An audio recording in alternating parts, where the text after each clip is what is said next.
अस्सलाम वालेकुम। आज हम जो डिवाइस आपके लिए इंट्रोडक्शन के लिए लेके हैं उस डिवाइस का नाम है सैमसंग गैलेक्सी M14 और इस डिवाइस की हम स्पेसिफिकेशन को डिटेल में देखते हैं। चलिए। Samsung Galaxy M14 released 2023 the 8th of March 206 gram 9.4 mm thickness Android 13 One UI 564 GB 128 GB storage 6.6 1080 times 2408 pixels 50 MP 1080p 4 GB RAM Exynos 1336,000 mAh LiPo Network Technology GSM HSPA LTE 5G LUNCH announced 2023 the 8th of March status available release 2023 the 8th of March BODY dimensions 166.8 times 77 2 times 9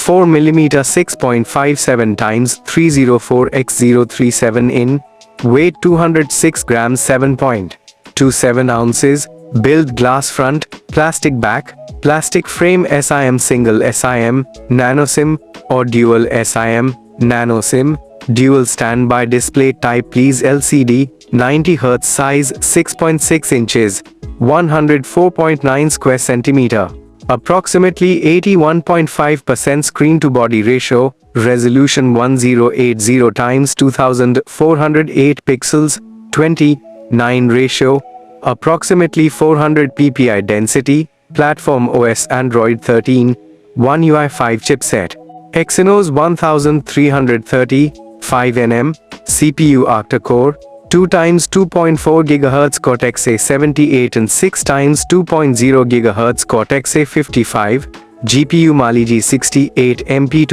MEMORY card slot microsed dedicated slot internal 64 GB 4 GB RAM 128 GB 4 GB RAM main camera triple 50 MP f1.8 wide PDA f2 MP f2.4 macro 2 MP f2.4 depth features LED flash panorama HDR video 1080p 830 fps selfie camera single 13 MP f2.0 wide video p830 fps sound loudspeaker yes 3.5 mm jack yes comms WLAN Wi-Fi 800 2.11a B G N AC dual band Wi-Fi direct Bluetooth 5.2 a 2DP LE positioning GPS GLONASS Galileo BDS QZSS Navic NFC radio unspecified USB Type-C 20 FE8 URES sensors fingerprint side mounted accelerometer gyro proximity compass battery type LiPo 6000 mAh non-removable charging 15W wide MISC colors navy blue light blue silver models SMMM 146B SMMM 146B DSN SAR EU 0.48W kg head 1.53W kg body price about 200 UR। अब हम इस device की pictures को देखते हैं, साथ में 3D image को देखते हैं और डिस्कस करते हैं इसकी स्पेसिफिकेशन को, कैसे स्पेसिफिकेशन दी गई है। सबसे पहले बात करेंगे इसके स्क्रीन साइज़ के बारे में। काफ़ी अच्छा स्क्रीन साइज़ दिया गया है, 6.6 इंच स्क्रीन साइज़ दिया गया है। इसमें जो इसके पिक्सल हैं वो भी काफ़ी अच्छे दिए गए हैं, 1080 मल्टीप्लाई बाई 2408 पिक्सल दिए गए हैं। इसमें काफ़ी अच्छे पिक्सल दिए गए हैं। आपको इसमें कलर कम्बिनेशन बहुत अच्छा देखने को मिलेगा। जो स्क्रीन की रेजोल्यूशन है वो भी बहुत अच्छी दी गई है। जो PPI डेंसिटी है वो भी बहुत अच्छी दी गई है इसमें। और बात करें अब कैमरे की, कैमरा जो दिया गया इसमें 50 मेगापिक्सल का कैमरा दिया गया है।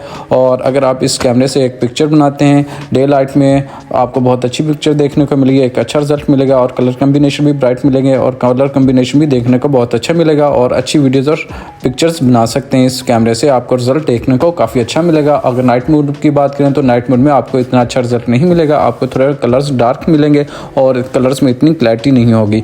डे लाइट में आपको कलर्स काफ़ी अच्छे और कम्बिनेशन भी काफ़ी अच्छा मिलेगा और क्लैरिटी भी कलर्स में काफ़ी अच्छी होगी। और आगे बात करते हैं इसकी रैम की। इसमें 4GB रैम में जो है वेरिएंट अवेलेबल है। और रैम की बात करें तो रैम इतनी ज़्यादा नहीं देगी, आपको थोड़ा स्पीड में कंप्रोमाइज़ करना पड़ेगा इस फ़ोन में। देखें इसमें जो चिपसेट लगा हुआ है Exynos 1330 का लगा हुआ है। काफ़ी अच्छा चिपसेट लगा हुआ है जी, आपकी स्पीड को कुछ बेटर कर सकता है डिवाइस की। और अगर इस फ़ोन से आप गेमिंग वगैरह करते हैं तो आपको गेमिंग में थोड़ा सा प्रॉब्लम आ सकता है, फ़ोन के ग्राफिक्स में थोड़ा सा प्रॉब्लम आ सकता है और गेमिंग में आपको स्पीड इतनी अच्छी नहीं देखने को मिलेगी। और जो बैटरी की बात करें तो बैटरी काफ़ी अच्छी लगाएगी, इसमें 6000 mAh की बैटरी लगाएगी, जो आपको बैटरी बैकअप अगर गेमिंग करते हैं तो 8 से 9 घंटे गेमिंग के दौरान बैटरी बैकअप मिलेगा। अगर आप वीडियोज़ पिक्चर्स बनाते हैं वो भी इतना ही मिल सकता है। और रेगुलर यूज़ करते हैं फ़ोन को तो आपको 2 दिन बैटरी बैकअप मिल सकता है इस फ़ोन से। और देखें इसका जो स्टोरेज की बात करें तो स्टोरेज 64 और 128 GB स्टोरेज में अवेलेबल है। ये मार्केट में 2 वेरिएंट में अवेलेबल है, साथ में माइक्रो SD कार्ड भी आप यूज़ कर सकते हैं इसमें। और जिसमें जो एंड्रॉयड आता है, एंड्रॉयड 13 आता है, One UI 5 है इसमें। अगर वेट की बात करें 206 G इसका वेट है और जिसकी थिकनेस है 9.4 mm थिकनेस है। देखा जाए तो इसका वेट भी थोड़ा सा आपको हैवी लगेगा ये फ़ोन, और जो इसकी थिकनेस है ये भी थोड़ी सी ज़्यादा लग रही है। साइड में देखें तो इस फ़ोन की थोड़ी सी मोटी लग रही है। और आपको जिसमें फिंगरप्रिंट सेंसर मिलता है वो साइड पे माउंटेड मिलता है। और इसके साथ जो चार्जिंग केबल आती है 2.0 OTG केबल मिलेगी आपको USB। और इसके साथ जो वायर चार्जर आता है इसमें आपको 15 वाट के वायर चार्जर मिलेगा, जिससे आपका फ़ोन बहुत जल्द तो नहीं चार्ज हो सकता, लेकिन चार्ज आप टाइम लगेगा आपको चार्ज करने में। इसमें आपको इसका अगर जल्दी चार्जिंग करनी है तो आपको बड़ा चार्जर लेना पड़ेगा इसके साथ। ओवरऑल एक गुड डिवाइस है। और देखें तो इसकी पिक्चर्स में जो 3 कैमरे लगाएंगे बैक साइड पे और सेंसर भी लगाया साथ में, काफ़ी अच्छी जगह पे बैक साइड पे प्लेस किया गया है। साथ में LED फ्लैश दी गई, काफ़ी अच्छे कलर्स में अवेलेबल है ये।